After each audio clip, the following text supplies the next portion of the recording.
The text message arrived at 11:47 p.m. on a Tuesday. 3 words that would change everything. "You're a burden." From my own mother. After 23 years of carrying their financial weight, after sacrificing my dreams, my relationships, and my peace of mind to keep their house from foreclosure, those 3 words cut deeper than any blade ever could. I'd love to know which corner of the globe you're watching from, and if this story speaks to you, make sure to subscribe. Tomorrow's video is one you absolutely can't miss. My name is Rachel Martinez, and this is the story of how I discovered that sometimes the people who are supposed to love you unconditionally are the ones who will hurt you the most, and how I finally learned to put myself first. Growing up in Sacramento, California, I thought every family lived the way we did. I thought it was normal for a 12-year-old to know exactly how much the electric bill was each month, to understand the difference between a 30-year and 15-year mortgage, and to lie awake at night listening to hushed arguments about money drifting through thin walls. My parents, Carmen and David Martinez, weren't bad people, they were just overwhelmed. Dad worked construction when his back allowed it, which became less and less frequent as the years went on. Mom cleaned houses for wealthy families in the suburbs, coming home exhausted with stories about people who threw away more food in a week than we ate in a month. They tried, but trying and succeeding are 2 very different things.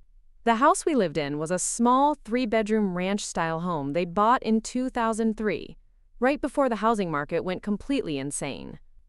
They'd stretched themselves thin to get it, convinced that homeownership was the key to stability. What they didn't anticipate was Dad's injury in 2008, the same year the economy crashed and construction work dried up. Suddenly, a mortgage payment that was already tight became impossible. I was 16 when I got my first job at a local diner called Mel's Kitchen. Most teenagers worked for spending money, gas money, maybe to save for a car. I worked because the alternative was watching my parents lose their home.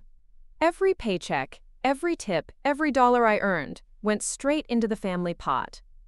My friends were buying clothes and going to the movies. I was calculating whether we could afford both groceries and the water bill that month. "You're such a responsible girl," Mom would say, counting out my crumpled bills on the kitchen table. "We don't know what we'd do without you." At 16, those words felt like praise. By 18, they felt like chains. College was something other kids did. I'd gotten decent grades, decent enough that my guidance counselor, Mrs. Patterson, kept pushing college brochures across her desk every time I visited her office. UC Davis had a program I was interested in, business administration with a focus on nonprofit management. I'd always imagined myself helping people, running programs that made a difference in communities like mine. "College is expensive," Dad said when I brought it up one evening. He was sitting in his recliner, the one with the broken footrest that he kept meaning to fix. "Besides, you're needed here." Needed. That word would haunt me for years. Instead of college, I took a full-time position at a local insurance office. The pay was better than the diner, and it came with benefits. Health insurance for the family, since Dad's construction job hadn't offered any. I was 19, handling claims processing during the day and bookkeeping for a small accounting firm at night. While my former classmates were pledging sororities and cramming for midterms, I was working 70-hour weeks to keep our family afloat. The mortgage payments became my responsibility entirely by the time I turned 21. Mom and Dad had fallen behind again, and the bank was sending threatening letters. I remember sitting in the loan officer's office, barely old enough to drink, negotiating a payment plan for a house I didn't own. "Are you sure you want to take this on?" the loan officer, a middle-aged woman named Susan Clark, asked me. "This is a significant financial commitment." I signed the papers anyway. What choice did I have? The alternative was watching my parents become homeless. Me and. For the next 2 years, I paid that mortgage religiously, $943 every month, plus property taxes and insurance.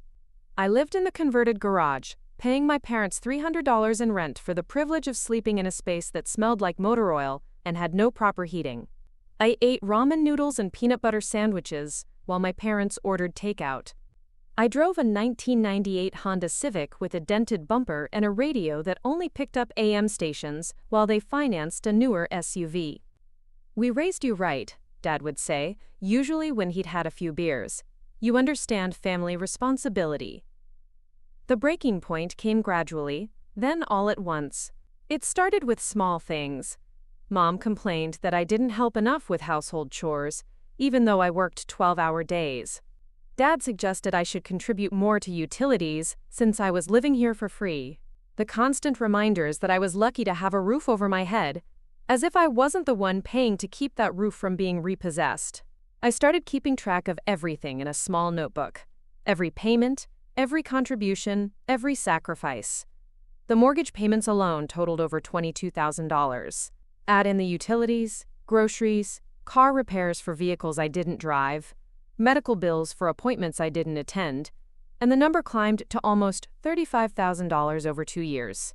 The irony wasn't lost on me. I was supporting 2 adults who constantly reminded me how much I owed them for raising me. My social life was non-existent. I'd had a boyfriend in high school, Marcus Thompson, who'd initially been understanding about my family situation. But understanding only goes so far when your girlfriend cancels every date because she's working overtime to pay her parents' bills. He broke up with me 3 weeks before graduation, and I barely felt it. I was too exhausted to grieve properly. Dating became impossible. How do you explain to someone that you're 23 years old and your entire paycheck goes to supporting your parents? How do you build a relationship when you can't afford to go out to dinner or plan a weekend trip? The few times I tried, the conversations always ended the same way. "So you live with your parents?" they'd ask. "It's complicated," I'd reply, which was the understatement of the century. Most people assumed I was either lazy or had some kind of addiction that kept me dependent on my family. The truth was far more complicated and infinitely more depressing. I watched my former classmates on social media, living lives that seemed impossible. They were getting apartments, starting careers, traveling, getting married. Sarah Jenkins, who'd sat next to me in calculus, was posting pictures from her honeymoon in Italy. Mike Rodriguez, who'd been in my English class, had just bought his first house, a house smaller than the one I was paying for but couldn't own. The loneliness was crushing. I'd come home from work to find my parents watching television, discussing plans for a weekend trip they were taking with money I'd helped provide. They'd talk about restaurants they wanted to try, movies they wanted to see, as if I were a piece of furniture rather than a person with my own dreams and desires. "You should go out more," Mom would say occasionally. "Make some friends." With what money? With what time? With what energy? I wanted to scream, but I never did. Good daughters don't scream at their parents, even when their parents are slowly suffocating them. Bajo sage. The financial burden was only part of it. The emotional weight was what really destroyed me. Every family dinner became a recitation of their problems. Dad's back pain, Mom's difficult clients, the neighbor's dog that barked too much, the rising cost of everything. I was expected to listen, to sympathize, to offer solutions. But when I tried to share my own struggles, the conversation would shift. "Well, at least you have a steady job," Mom would say. "At least you don't have to worry about keeping a roof over your head," the roof I was paying for. The roof that was legally theirs, but financially mine. I started having panic attacks at work. Nothing dramatic, just moments where I couldn't breathe properly, where the walls seemed to close in. I'd lock myself in the bathroom and count to 10, trying to remember why I was doing this, trying to convince myself it was temporary. But temporary had stretched into years, and years were stretching into a lifetime. I was 23 years old, and I could see my future with terrifying clarity. I'd work myself to death supporting 2 people who saw my sacrifice as an obligation rather than a gift. I'd never own my own home, never travel, never have the family I'd always dreamed of. I'd grow old in that converted garage, paying for a house I'd never inherit, caring for parents who'd never appreciate the magnitude of what I'd given up. The realization hit me one evening as I sat in my car outside the insurance office, too tired to drive home. I was living a life that wasn't mine, funding dreams that weren't mine, sacrificing everything for people who saw my love as leverage. And that's when I started planning my exit. Planning my escape required a level of strategic thinking I didn't know I possessed. For weeks, I researched everything from tenant rights to mortgage law, spending my lunch breaks at the Sacramento Public Library, hunched over computer terminals that smelled like disinfectant and broken dreams. The first thing I discovered was shocking. Legally, I had no claim to the house despite paying the mortgage for over 2 years. My name wasn't on the deed, wasn't on the loan documents, wasn't anywhere in the official paperwork. I was essentially a very expensive tenant who happened to be related to the landlords. Wasn't on a need. This revelation should have devastated me. Instead, it felt liberating. If I had no legal claim to the house, I also had no legal obligation to continue paying for it. The mortgage was entirely in my parents' names, which meant the responsibility was entirely theirs, regardless of who'd been making the payments. I started documenting everything with obsessive detail. Every payment, every conversation, every slight. I took photos of the checks I'd written, saved screenshots of bank transfers, kept receipts for every contribution to household expenses. If this was going to get ugly, I wanted evidence. Lummels. My research led me to online forums where people shared similar stories. Adult children trapped in cycles of financial abuse. Parents who used guilt and manipulation to extract money from their kids. Families where love was conditional on monetary contributions. The stories were heartbreaking, but also validating. I wasn't alone, and I wasn't crazy. One forum post particularly resonated with me. A woman named Jennifer from Phoenix had been in an almost identical situation. She'd been paying her parents' mortgage for 3 years before finally breaking free. Her advice was simple but profound. Document everything, save every penny you can, and remember that you can't set yourself on fire to keep someone else warm. A lot of love and effort went into bringing this story to life. If you're enjoying it, we'd be so grateful if you'd subscribe to our channel. Now, back to where we left off. Setting myself on fire. That's exactly what I'd been doing. Clue. I started therapy. Dr. Elena Vasquez operated out of a small office above a coffee shop on J Street. She specialized in family dynamics and financial abuse, terms I'd never heard before but immediately recognized. Our first session was brutal. "Tell me about your relationship with your parents," she said, her pen poised over a yellow legal pad. "They're good people," I started, then caught myself. "Actually, I don't know if that's true anymore." Dr. Vasquez didn't judge, didn't offer platitudes about family being everything. She asked hard questions that forced me to confront truths I'd been avoiding. When I told her about the mortgage payments, she asked why I thought it was my responsibility to solve my parents' financial problems. When I mentioned the guilt I felt about potentially leaving them in a difficult situation, she asked when they'd last expressed concern about my financial well-being. "Guilt is a powerful motivator," she said during our third session. "But it's not love. Love doesn't demand sacrifice without reciprocation." Between therapy sessions, I began planning my exit strategy.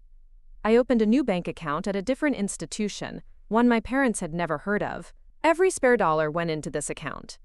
I canceled unnecessary subscriptions, stopped eating out entirely, and sold everything I owned that had any value. My laptop, my grandmother's jewelry, even my high school yearbooks found their way to eBay. The process was methodical and secretive. I couldn't let my parents know what I was planning. Any hint of my intentions would lead to emotional manipulation that I wasn't sure I could resist.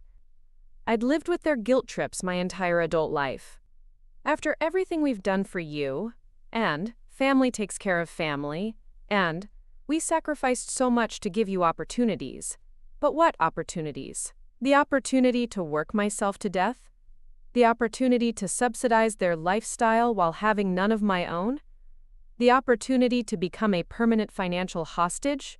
I started apartment hunting online, focusing on places I could afford on my insurance job salary alone. Studio apartments in decent neighborhoods ran about $800 a month.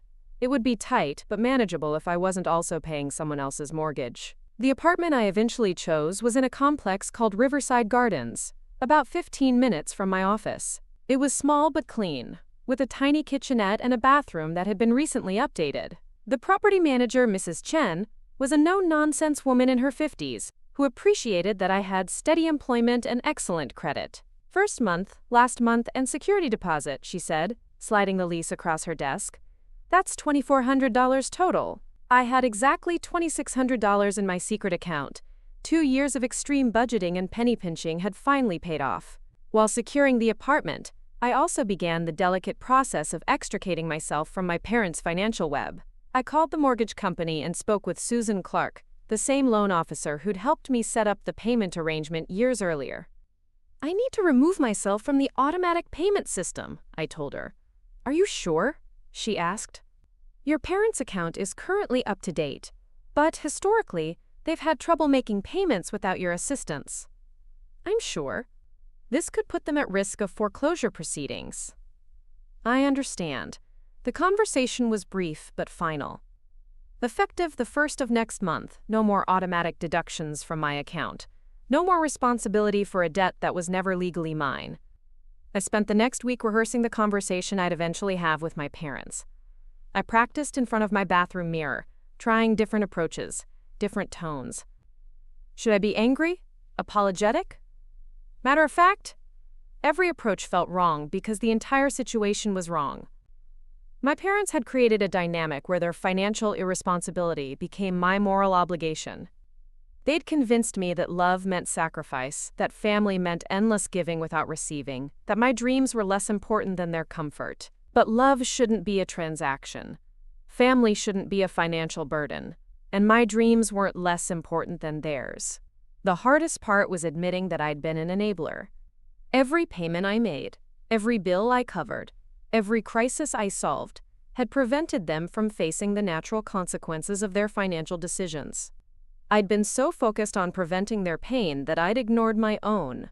Dr. Vasquez helped me understand this during our 5th session. "Rescuing someone from consequences doesn't help them learn," she said. "It just teaches them that someone else will always solve their problems." I thought about all the times I'd stepped in to prevent disaster. The late mortgage payments, the overdue utility bills, the credit card debt that seemed to grow despite my contributions. I'd been plugging holes in a sinking ship instead of teaching the crew how to bail water. Conarg, my parents had never learned to live within their means because they'd never had to. My financial support had removed the pressure that might have forced them to make difficult but necessary changes. Dad could continue his sporadic work schedule because I covered the gaps. Mom could maintain her expensive beauty treatments and dining preferences because I subsidized the household. I was 23 years old, and I'd been enabling 2 adults to avoid responsibility for their own lives. This realization was both liberating and terrifying. Liberating because it meant their financial problems weren't my fault or my responsibility. Terrifying because it meant the confrontation ahead would be unlike anything I'd experienced before. I began preparing for the emotional warfare that would inevitably follow my announcement. I researched manipulation tactics, studied articles about emotional blackmail, and created a support network of people who understood what I was going through. My therapist recommended setting clear boundaries and sticking to them, regardless of the emotional pressure. They'll likely escalate their responses when they realize their usual tactics aren't working, she warned. Expect tears, anger, guilt trips, and possibly threats. But remember, their reaction is about losing control, not about losing you. I also reached out to my Aunt Patricia, my mother's sister who lived in San Francisco.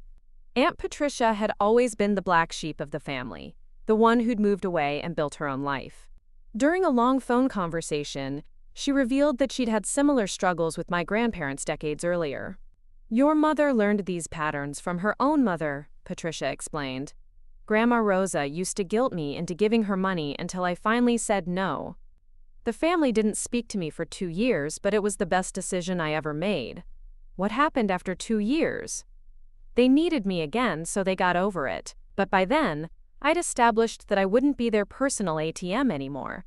Our relationship was different after that, healthier. Patricia's story gave me hope that this confrontation might not end with permanent estrangement. But even if it did, I was beginning to understand that some relationships aren't worth preserving at the cost of your own well-being. I scheduled my move-out date for the 15th of the month, right after my next mortgage payment was due. I wouldn't make that payment, but I also wouldn't leave them completely unprepared. It would give them 2 weeks to figure out their next steps. The plan was simple but terrifying. I'd have the conversation with my parents on a Thursday evening, when they'd be relaxed and hopefully receptive. I'd explain my decision calmly and rationally, offer to help them create a budget and explore their options, but make it clear that I wouldn't be making any more payments. Then I'd move out over the weekend, while they processed the information and before they could mount a full-scale emotional assault. As the date approached, I felt a mixture of anxiety and excitement that I'd never experienced before. For the first time in my adult life, I was about to make a decision based entirely on what was best for me, not what was expected of me. The girl who'd been paying her parents' bills since she was 16 was about to become a woman who prioritized her own future. The transformation was both necessary and long overdue. Thursday evening arrived with the weight of inevitability. I'd rehearsed this moment for weeks, but nothing could have prepared me for the reality of sitting across from my parents in their living room, knowing I was about to detonate their world. Mom was curled up on the couch, scrolling through her phone and complaining about her latest client. Dad was in his recliner, nursing a beer and watching some home renovation show where people casually spent more money on kitchen cabinets than I made in 6 months. The television cast a blue glow across the room, illuminating the life I was about to abandon. "Can we talk?" I asked, reaching for the remote to lower the volume. "Can't it wait?" Dad grumbled. "They're about to reveal the finished basement." "No, it can't wait." Something in my tone must have registered, because both of them looked at me with sudden attention. Mom set down her phone. Dad muted the television entirely. "What's wrong, Mija?" Mom asked, using the Spanish endearment that had once made me feel cherished but now felt like manipulation. I took a deep breath, feeling the weight of the rehearsed words I'd practiced in therapy. "I'm moving out, and I'm not going to pay the mortgage anymore." The silence that followed was deafening. Dad's beer can froze halfway to his lips. Mom's face went through a series of micro-expressions: confusion, disbelief, and finally, anger. "What do you mean you're not paying the mortgage?" Dad asked, his voice dangerously quiet. "I mean exactly that. I've been paying your mortgage for over 2 years. I've contributed almost $35,000 to this household, while living in a converted garage and having no life of my own. I'm done." Mom's eyes narrowed. "We never asked you to pay the mortgage?" The gaslighting started immediately, just as Dr. Vasquez had predicted. "You're right, you never asked. You just made it clear that the alternative was homelessness. You made it my responsibility without ever making it my choice." "After everything we've done for you," Dad said, setting down his beer with more force than necessary. "We raised you, fed you, clothed you, gave you a roof over your head." "A roof I've been paying for," I shot back. "And you're still giving me that roof argument when I'm literally the one keeping it from being foreclosed on." Mom stood up, her hands shaking. "You're being selfish. This is how families work. We take care of each other." "No, Mom. This is how dysfunction works. Families don't exploit their children. They don't use guilt and manipulation to extract money. They don't treat love like a transaction." The words hung in the air like smoke. I'd crossed a line that couldn't be uncrossed. For the first time in my adult life, I'd called out the toxic dynamic that had defined our relationship. Dad's face turned red. "You ungrateful little brat. We sacrificed everything for you. Your mother worked her fingers to the bone cleaning other people's houses so you could have opportunities." "What opportunities?" I asked, my voice rising. "The opportunity to work 70-hour weeks to pay your bills? The opportunity to give up college so I could support you? The opportunity to have no friends, no relationships, no life of my own?" "Nobody forced you to do anything," Mom said, but her voice cracked slightly. "You're right. Nobody held a gun to my head. But you did something worse. You made me believe that my worth was tied to my financial contributions. You made me feel guilty for wanting anything for myself. You convinced me that being a good daughter meant sacrificing my entire future for your comfort." The conversation devolved quickly. Dad started yelling about disrespect and ingratitude. Mom began crying, alternating between accusations and pleas. They threw everything at me, every guilt trip they'd perfected over the years. "What about all the Christmas presents we bought you? What about the food we put on the table? What about the sacrifices we made?" I let them rage. I'd expected this. The manipulation playbook was predictable, and I'd prepared for every page. When they finally exhausted their initial outrage, I pulled out my phone and showed them the apartment listing. "I've already signed a lease. I will move out this weekend." Mom's tears dried up instantly. "You can't do this to us. We'll lose the house." "That's not my responsibility anymore. You're both adults. You can figure out a solution." "We can't afford the mortgage without your help," Dad admitted, his bluster deflating. "Then maybe you should have thought about that before calling me a burden." The room went completely silent. I'd never mentioned the text message, never acknowledged the cruel words that had finally broken my resolve. But there it was, hanging between us like a sword. "What text message?" Mom asked, but her face had gone pale. "Matandas," I pulled up the message on my phone and read it aloud. "You're a burden. Sent from your number to mine at 11:47 p.m. last Tuesday." Mom's mouth opened and closed like a fish. I was upset. I didn't mean it like that." "How did you mean it then?" "Because I've been thinking about it for weeks, and I can't figure out how calling someone a burden is ever meant kindly." Dad tried to salvage the situation. "Your mother was having a bad day. You know how she gets when she's stressed. So when you're stressed, you take it out on the person who's been keeping you from losing your house? That makes it worse, not better." The next hour was a masterclass in emotional manipulation. They cycled through every tactic they'd used successfully for years. First came the guilt trips about family loyalty and obligation. Then the tears and accusations about my selfishness. They brought up my childhood, reminding me of every good thing they'd ever done, as if parental love was a debt that could never be repaid. When guilt didn't work, they tried anger. Dad threatened to kick me out immediately, apparently forgetting that I'd just told them I was leaving anyway. Mom accused me of being influenced by bad friends, despite the fact that I had no friends because I'd been too busy working to support them. Then came the bargaining phase. Maybe we could work out a payment plan. Maybe I could just pay half the mortgage. Maybe I could stay a few more months until they figured things out. Each suggestion was a trap designed to keep me financially entangled. "I'm not negotiating," I said firmly. "This isn't a discussion. I'm informing you of my decision."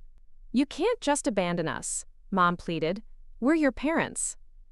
"I'm not abandoning you. I'm setting boundaries.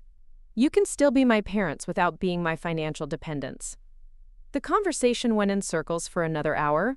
They'd exhausted their emotional arsenal and were now repeating the same arguments with increasing desperation. I could see the exact moment when they realized I wasn't going to change my mind. Dad's final attempt was the most revealing. "Fine. If you're going to be this way, maybe you should just leave and never come back." "Maybe I should," I replied calmly. The threat that had terrified me for years suddenly held no power. The possibility of being cut off from my family, of losing their love and approval, no longer felt like the worst thing that could happen to me. The worst thing was already happening. I was disappearing, dissolving into nothing but a source of income for people who claimed to love me. Mom tried one last manipulation, pulling out her phone to show me texts from my cousins. "Look, I told Maria and Sophia about your decision. They're shocked. They can't believe you'd do this to your family." "You told them I was paying your mortgage?" "Well, no, but..." "So you told them I was abandoning you, but you didn't tell them that I've been financially supporting you for years? You didn't mention that I've given up my entire young adult life to keep you from losing your house?" Mom's face flushed. "That's not the point." "That's exactly the point. You're willing to lie to make me look bad, but you won't tell the truth about what I've sacrificed for you." The conversation ended abruptly when Dad stormed out of the room, muttering about ungrateful children and wasted sacrifices. Mom followed him, leaving me alone in the living room that I'd helped pay for but would soon leave forever. I sat there for a few minutes, processing what had just happened. The confrontation had been exactly as awful as I'd expected, but also strangely liberating. I'd finally said all the things I'd been thinking for years. I'd called out the manipulation, the guilt trips, the toxic dynamic that had defined our relationship. More importantly, I'd stood my ground. Despite the tears, the anger, the threats, and the emotional blackmail, I hadn't wavered. I hadn't agreed to compromise or delay or negotiate. I'd simply stated my decision and stuck to it. Walking back to my garage conversion, I felt something I hadn't experienced in years. Pride. Not the hollow pride of meeting someone else's expectations, but but genuine pride in standing up for myself. I'd finally chosen my own well-being over their comfort. The next morning, I woke up to 17 missed calls and 43 text messages. My phone had been buzzing all night with increasingly frantic communications from my parents, my extended family, and even some family friends who'd apparently been recruited to the cause. The messages ranged from tearful pleas to angry accusations. My Aunt Carmen, Dad's sister, had sent a particularly harsh message about family loyalty and respect for elders. My cousin Miguel had texted asking if I'd lost my mind. Even Mrs. Rodriguez from next door had somehow gotten my number and wanted to know if there was anything she could do to help resolve this misunderstanding. I deleted all the messages without responding. This wasn't a negotiation or a discussion. It was a decision I'd made after careful consideration, and no amount of pressure would change it. Saturday morning arrived with unseasonable clarity. The sky was that particular shade of blue that only appears in California, and the air smelled like possibility. I loaded my few possessions into my Honda Civic and prepared to leave the only home I'd ever known. Moo, moo, moo. My parents didn't come out to say goodbye. They were inside, probably planning their next strategy to guilt me into staying. But I was done being manipulated. I was done being a burden who was somehow also financially responsible for everyone else. Lonin. As I drove away from the house on Maple Street, I didn't look back. The girl who'd been paying her parents' mortgage was gone forever, replaced by a woman who understood that love shouldn't come with a price tag. The real journey was just beginning. Moving into my studio apartment at Riverside Gardens felt like emerging from underwater after holding my breath for years. The space was tiny, maybe 400 square feet total, but every inch belonged to me. No shared walls with people who saw me as an ATM, no garage conversion that smelled like motor oil, no tiptoeing around someone else's emotional landmines. The first night was surreal. I sat on my air mattress, eating Chinese takeout from paper containers, and realized I could hear my own thoughts for the first time in years. No television blaring in the background, no hushed arguments about money, no passive-aggressive comments about my contributions to the household. Just silence, blessed and complete. My phone buzzed constantly for the first week.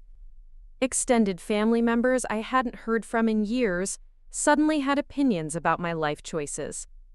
Cousin Jessica from Fresno called to lecture me about family values. Uncle Roberto sent a long text about the importance of honoring your parents. Even my great-aunt Esperanza, who barely spoke English, somehow managed to convey her disappointment through a series of disapproving emojis.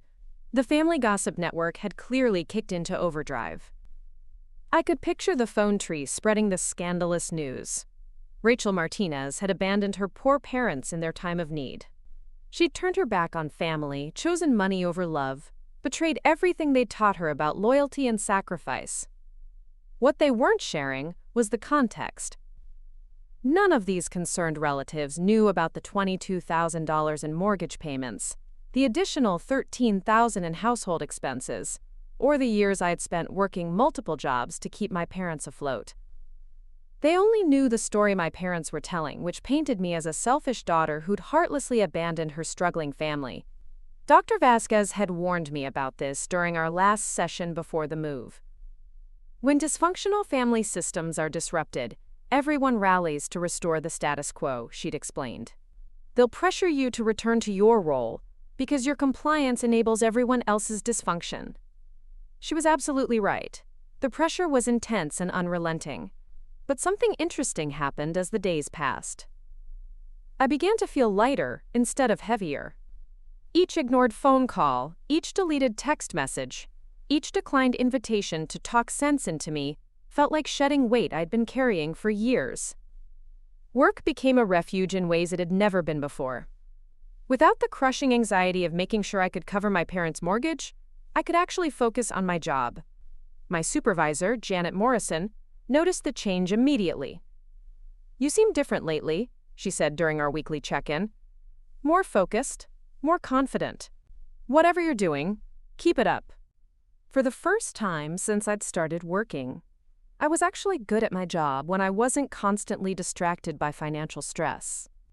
I caught errors that had been slipping past me for months, developed more efficient processes for handling claims, and even volunteered to train new employees. When you're not spending every spare moment calculating whether you can afford both groceries and your parents' electric bill, it's amazing how much mental energy becomes available for other things. The financial impact of my decision became clear within 2 weeks. My first paycheck went entirely into my own bank account for the first time in years. After rent, utilities, groceries, and basic living expenses, I had nearly $300 left over. $300 that belonged to me, that I could spend or save or even waste without justifying it to anyone. Mimit. I bought myself a real mattress. Not an expensive one, just a basic queen-size mattress from a discount furniture store, but it was mine. I also bought actual food, instead of just the cheapest possible options. Fresh vegetables, decent coffee, ice cream that wasn't on sale, simple pleasures that I'd forgotten existed. Meanwhile, my parents' situation deteriorated rapidly. The mortgage payment was due on the 1st, and for the first time in over 2 years, it didn't arrive. The bank called them on the 5th. By the 10th, they were receiving formal notices about late payments and potential foreclosure proceedings. I knew this because my mother called me, sobbing, at 6 a.m. on a Tuesday. "Rachel, please, you have to help us," she begged. "They're going to take the house. We don't know what to do." The old me would have immediately offered to fix the problem. The new me, the one who'd been attending therapy and reading books about healthy boundaries, took a deep breath and responded differently. "What are your options?" I asked. "We don't have any options. You know we can't afford the mortgage without your help." "There are always options, Mom. You could downsize to something more affordable. Dad could find steady work. You could take in a boarder. You could sell the house and rent something smaller." "We can't sell the house. This is our home. Then you need to figure out how to afford it without me." The conversation ended with her hanging up on me, but I felt proud of how I'd handled it. I'd offered suggestions without offering money. I'd shown compassion without enabling continued dysfunction. It was progress. Over the next few weeks, I watched from a distance as my parents scrambled to solve their financial crisis. They tried everything except the obvious solution of adjusting their lifestyle to match their income. Dad picked up a few construction jobs, but his inconsistent work history made steady employment difficult. Mom took on additional cleaning clients, but her earnings were barely enough to cover utilities, let alone mortgage payments. They approached other family members for help. Uncle Roberto, who'd been so quick to lecture me about family loyalty, suddenly became scarce when they asked for actual financial assistance. Cousin Jessica, who'd called me selfish, offered thoughts and prayers but no money.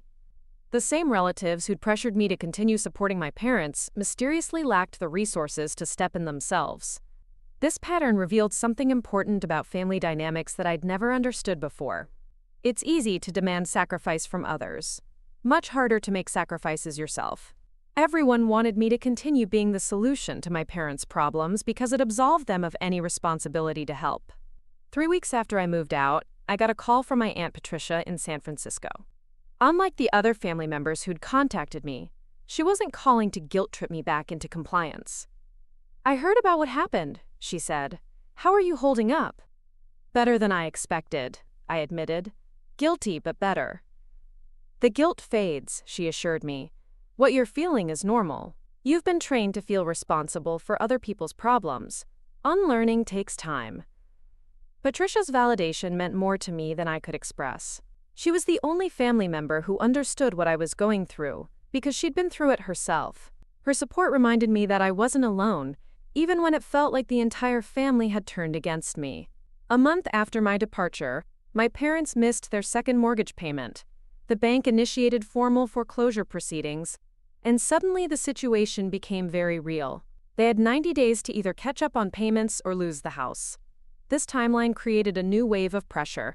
Family members who'd been content to lecture me from a distance suddenly became frantic. If my parents lost their house, where would they go? Who would take care of them? The implicit understanding was that I should return to solve the crisis I'd created by asserting my independence. But I'd learned something crucial during my month of freedom. Other people's emergencies weren't automatically my responsibilities. My parents' housing crisis was heartbreaking, but it was also the natural consequence of spending years living beyond their means while relying on their daughter to subsidize their lifestyle. Dr. Vasquez helped me process the guilt during our sessions. "You didn't create this situation," she reminded me repeatedly. "You postponed it. There's a difference." She was right. My financial contributions had prevented my parents from facing reality for years. They'd never had to confront the gap between their income and expenses because I'd been filling it. Now they were finally experiencing the consequences of their financial decisions. And those consequences were forcing them to make changes they should have made years earlier. The changes, when they finally came, were dramatic. Dad swallowed his pride and took a steady job at a hardware store. The pay was lower than construction work, but it was reliable and came with benefits. Mom expanded her cleaning business and raised her rates, finally charging what her services were actually worth. Matey. They also made the difficult decision to take in a boarder. Mr. Chen, a retired accountant, rented my old garage conversion for $400 a month. It wasn't enough to solve their mortgage problem completely, but it helped close the gap. Most importantly, they began living like people who actually had to pay their own bills. The expensive dinners stopped. The unnecessary purchases ended. They canceled subscriptions they couldn't afford and started shopping for groceries with actual budgets, instead of just buying whatever they wanted. These were all changes they could have made years earlier, changes that would have prevented the financial crisis entirely. But they'd never had to make them because I'd been enabling their irresponsible behavior. Mei. Watching my parents adapt to financial reality was both painful and validating. Painful because I could see how much they were struggling with the adjustment. Validating because it proved they were capable of solving their own problems when they had to. 6 weeks after I moved out, I received an unexpected text from my mother. It wasn't an apology or a plea for help. It was a simple update. "Dad got promoted to assistant manager. We think we can make next month's payment." The message was brief, but it represented a fundamental shift in our relationship. For the first time in years, my mother was sharing news instead of asking for money. She was treating me like a daughter instead of a financial resource. I responded with genuine enthusiasm. "That's wonderful news. I'm so proud of both of you." It was the first positive interaction we'd had since the confrontation. Small steps, but steps nonetheless. Meanwhile, my own life was transforming in ways I'd never imagined possible. Without the constant stress of managing someone else's financial crisis, I had energy for things I'd forgotten I enjoyed. I started reading again, something I hadn't done since high school. I joined a hiking group that met on weekends. I even went on a few dates, awkward and rusty as they were. The dating was particularly revelatory. When men asked about my living situation, I could finally give a normal answer. I live alone in a studio apartment. No complicated explanations about family dynamics or financial obligations. Just a simple, healthy response that didn't require follow-up questions or awkward silences. 3 months after leaving home, I'd gained 15 pounds of healthy weight, slept through the night consistently for the first time in years, and hadn't had a panic attack since the week I moved out. The physical manifestations of chronic stress were finally beginning to heal. My relationship with money also transformed completely. Instead of viewing every dollar as spoken for before I earned it, I began to see money as a tool for building the life I wanted. I opened a savings account specifically for emergencies, something I'd never been able to do when my entire paycheck went to keeping other people afloat. The girl who'd been afraid to spend $5 on coffee had become a woman who could buy herself flowers just because she liked them. It was a small thing, but it represented a fundamental shift in how I viewed my own worth and priorities. For the first time in my adult life, I was living for myself instead of existing as a solution to someone else's problems. The transformation was both liberating and terrifying, but absolutely necessary. 6 months after leaving my parents' house, I received an invitation that changed everything. My cousin Maria was getting married in Modesto, and despite the family drama surrounding my decision, she wanted me at her wedding. The invitation arrived with a handwritten note. "I don't understand everything that happened, but you're still family, and I want you there." The wedding would be the first time I'd see most of my extended family since the confrontation. I spent weeks debating whether to attend. Dr. Vasquez encouraged me to go, viewing it as an opportunity to test the boundaries I'd established and see how much I'd grown. "You're not the same person who left that house 6 months ago," she reminded me during our session. Trust yourself to handle whatever comes up. I decided to attend, but on my own terms. I booked a hotel room instead of staying with relatives, rented a car instead of accepting rides, and gave myself permission to leave early if the situation became toxic.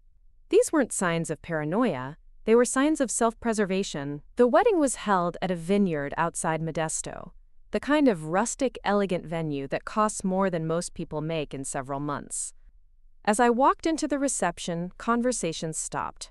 Family members I'd known my entire life suddenly found their drinks fascinating.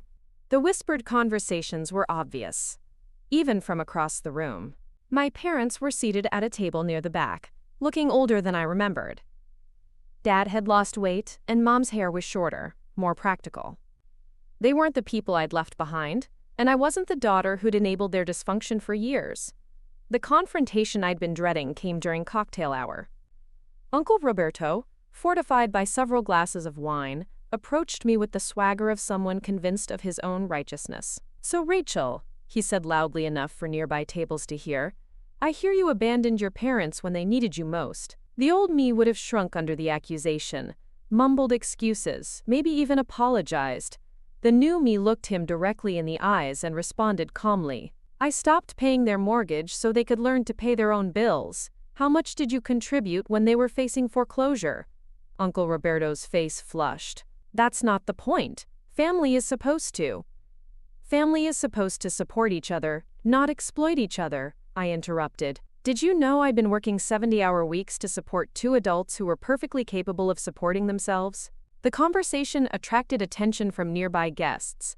Cousin Jessica, who'd called me selfish months earlier, suddenly looked uncomfortable. Other relatives who'd been quick to judge my decision began studying their shoes with intense interest. "I gave them over $35,000 in 2 years," I continued, my voice steady despite my racing heart. "I gave up college, relationships, and my entire young adult life to keep them from losing their house. When was the last time you sacrificed $35,000 for family loyalty?" Uncle Roberto mumbled something about different circumstances and wandered away. The encounter lasted less than 5 minutes, but it felt like a victory. I'd defended myself without attacking anyone else, stated facts without becoming emotional, and most importantly, I hadn't apologized for prioritizing my own well-being. Later that evening, something unexpected happened. My mother approached me during a quiet moment on the venue's patio. She looked nervous, almost fragile, as she sat down beside me.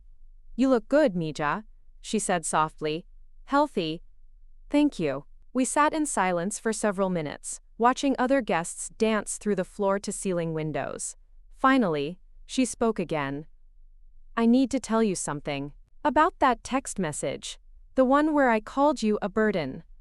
I tensed, preparing for another justification or excuse. "I was angry that night," she continued. "Your father had been drinking, complaining about bills, and I was feeling overwhelmed. But that's not why I sent it." She paused, gathering courage for what came next. "I sent it because I was starting to realize how much we were asking of you, how much we'd been taking. And instead of dealing with that guilt, I lashed out at you for making me feel it." The confession hung between us like a bridge neither of us knew how to cross. "I've been going to counseling," she added. "Dr. Martinez at the community center. She's helping me understand things about our family that I never saw before." This was the closest thing to an apology I'd ever received from my mother. Not a full admission of wrongdoing, but an acknowledgement that something had been fundamentally wrong with our dynamic. "How are you managing financially?" I asked, genuinely curious.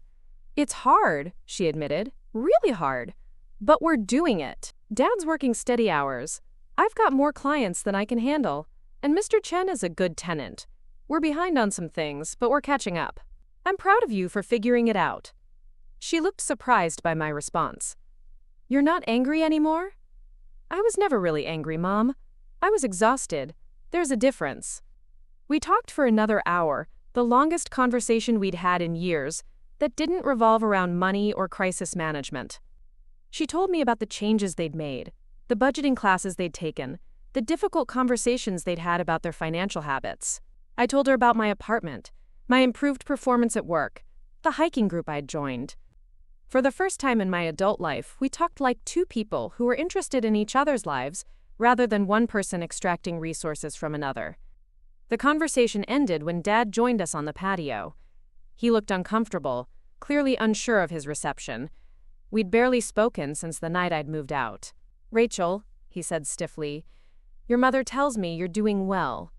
"I am, Dad. How are you?" "Working hard. Learning things." He paused, struggling with words that didn't come easily. I talked to Mr. Chen about what it was like for him when his daughter moved out. Different situation, but he helped me understand some things. Dad wasn't good with emotional conversations, never had been. But his willingness to admit he'd needed help understanding the situation felt significant. "I'm glad you're both figuring things out," I said. "We should have figured it out years ago," he replied, "without putting it all on you." It wasn't a full apology, but from my father, it was close enough. The rest of the wedding passed peacefully. I danced with my cousin Miguel, who awkwardly apologized for his earlier harsh text. I caught up with relatives I actually enjoyed spending time with. I left early, as planned, but not because of drama or confrontation. I left because I'd accomplished what I came to do. Prove to myself and my family that I could maintain boundaries while still being present for important events. 6 months later, I received another unexpected communication from my parents. Not a crisis call or a guilt trip, but an invitation to Sunday dinner. "Nothing fancy," Mom's text read, "just family time." I almost declined. Sunday dinners had historically been exercises in passive-aggressive commentary about my contributions to the household. But something about the tone felt different, so I decided to give it a chance. The house looked different when I arrived. Cleaner, more organized, less cluttered with impulse purchases and unnecessary items. Mr. Chen was working in the garden, transforming the neglected backyard into something beautiful. The changes were subtle but noticeable. Dinner was actually pleasant. No one mentioned money or bills or financial stress. Instead, we talked about normal family topics. Dad's promotion to shift supervisor, Mom's decision to pursue certification as a professional house manager, Mr. Chen's grandson who was starting college in the fall. I realized halfway through the meal that this was what healthy family dynamics looked like. People who were interested in each other's lives without needing anything from each other. Conversation that didn't have ulterior motives or hidden agendas. "We've been thinking," Mom said as we cleared the dishes, "about how to apologize properly for what we put you through." "You don't need to." "Yes, we do," Dad interrupted. "We took advantage of your kindness and called it family loyalty. We made you responsible for problems that were ours to solve." Mom nodded. "We want to pay you back. Not all at once, obviously, but over time, starting with $1,000 next month." I was touched by the gesture, but also concerned about their motivations. "I don't need you to pay me back, and I don't want you to stress your finances trying to." "It's not about what you need," Dad said.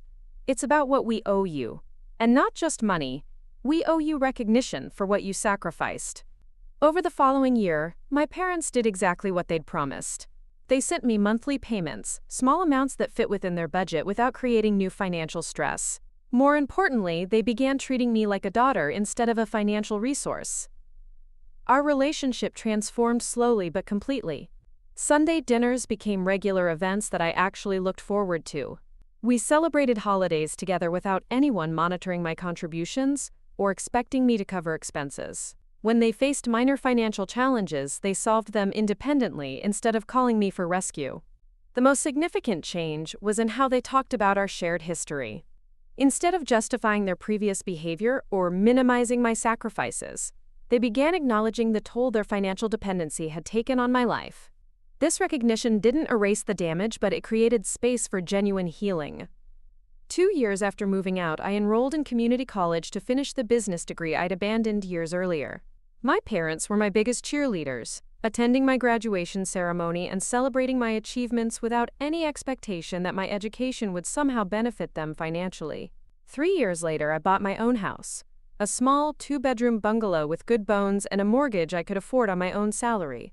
My parents helped me move, painting walls and assembling furniture with enthusiasm that had nothing to do with obligation or guilt. The house had a guest room, which my parents occasionally used when they visited.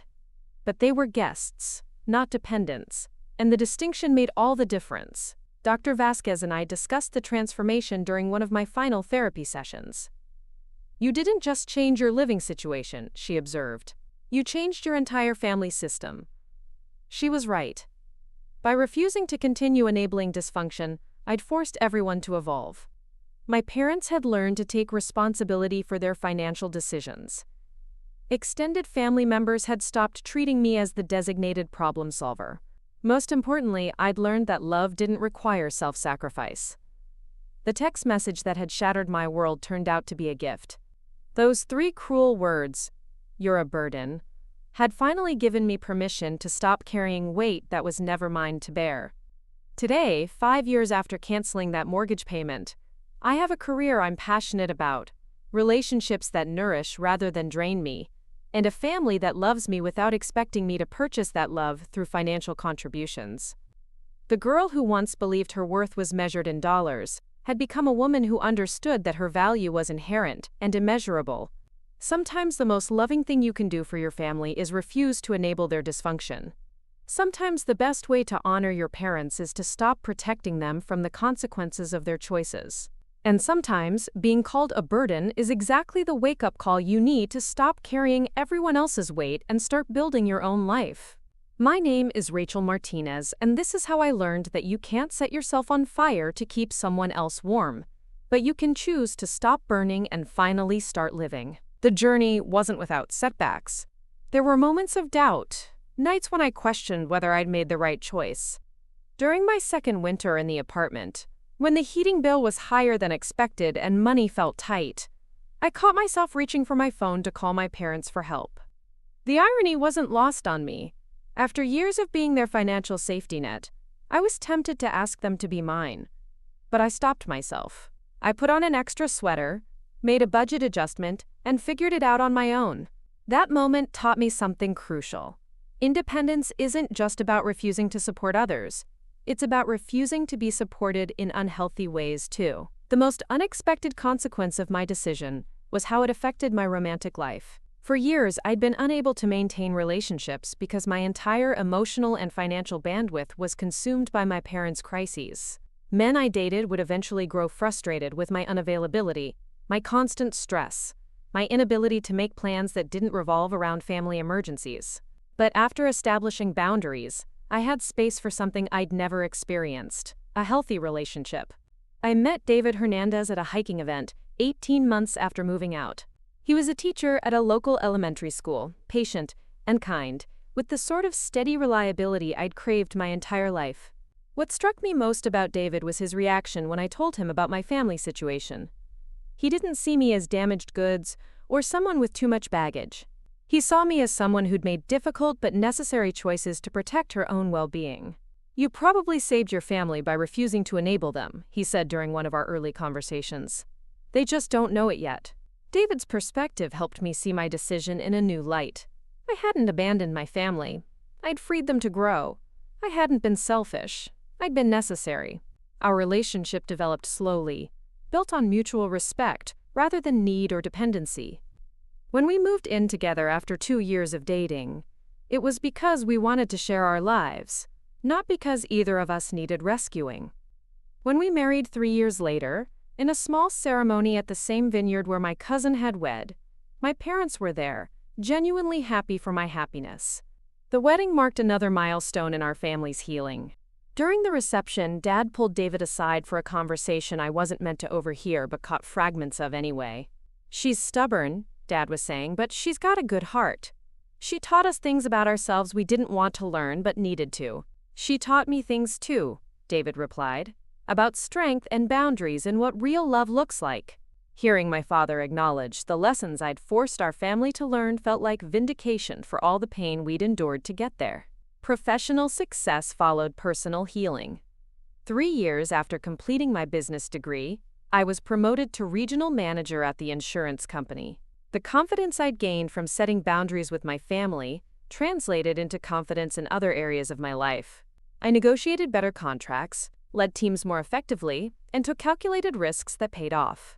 The promotion came with a significant salary increase and the opportunity to work remotely part of the time. For the first time in my life, I had real financial security that didn't depend on sacrificing my well-being or enabling someone else's dysfunction. David and I used some of our increased income to establish a small emergency fund for family members who face genuine crises.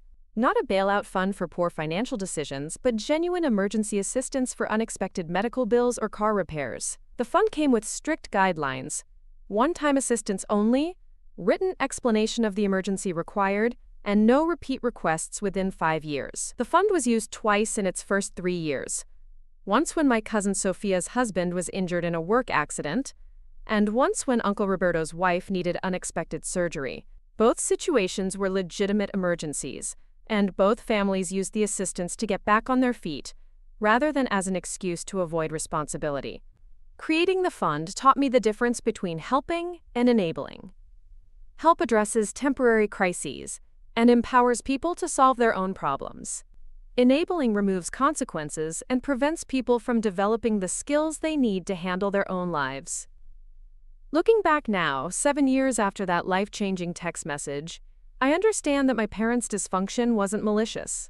They weren't evil people trying to exploit their daughter. They were overwhelmed adults who'd found a solution to their problems in the form of their responsible child, and they'd convinced themselves that accepting my help was what loving families did. The real tragedy wasn't that they asked for help. It was that I gave it for so long that we all forgot where their responsibilities ended and mine began. We created a system where their comfort depended on my sacrifice, and we called it love.